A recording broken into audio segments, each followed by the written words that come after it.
La Bible quotidien.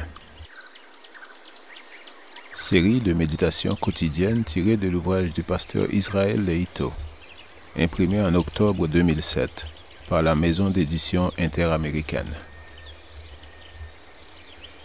Fais-moi entendre dès le matin ta bienveillance, car je me confie en toi.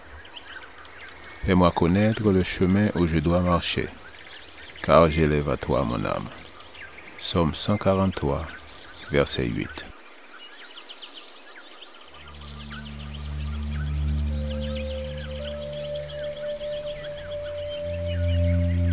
Aujourd'hui, le 17 avril, sachons discerner la voix de Dieu. Quand tu entendras un bruit de pas dans les cimes des mûriers, alors hâte-toi, car c'est l'Éternel qui sort devant toi pour battre le camp des Philistins. 2 Samuel 5, verset 24. Il est agréable de pouvoir prier, mais il est encore plus agréable de savoir discerner la voix de Dieu.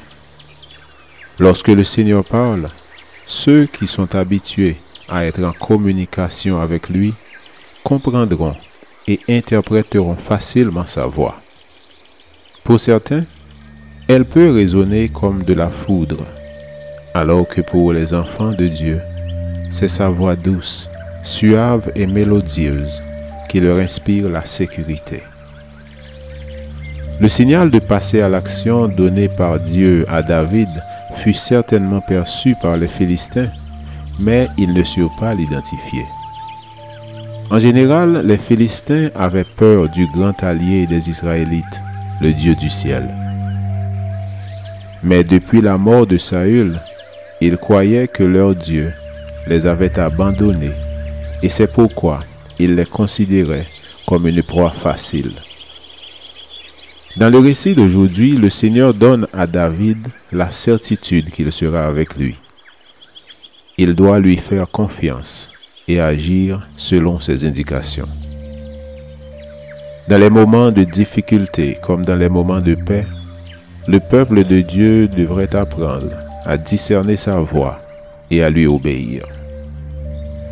On y parvient en restant constamment en contact avec le ciel, en parlant avec le Seigneur, en appréciant à écouter et à comprendre ce qu'il dit. Nos opinions ne devraient pas nous rendre confiants uniquement en ce que nous connaissons, au point de ne plus pouvoir discerner la voix de Dieu. La servante du Seigneur insiste sur le fait que l'ennemi a pour objectif de nous empêcher de comprendre la voix divine afin de nous faire tomber dans l'erreur.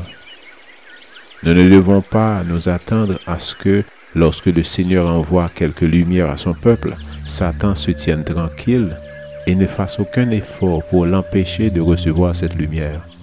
Non, il agira sur les esprits pour les pousser à la méfiance, à la jalousie et à l'incrédulité.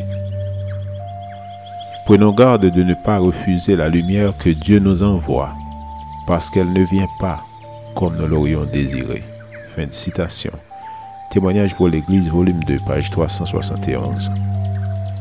Les victoires spirituelles devraient nous inspirer la confiance que Dieu est avec nous. Lorsqu'il se manifesta, seuls ceux qui sont habitués à communiquer avec lui sauront discerner sa voix. C'est pourquoi une vie de consécration aujourd'hui nous donne la garantie de pouvoir comprendre dans les moments de crise à venir, afin que nous ayons la fermeté et les forces d'agir selon sa volonté.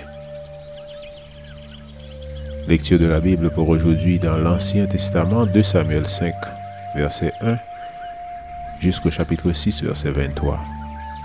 Et dans le Nouveau Testament, Romains 5, verset 1, jusqu'au verset 21. Je vous souhaite de passer une excellente journée avec Jésus.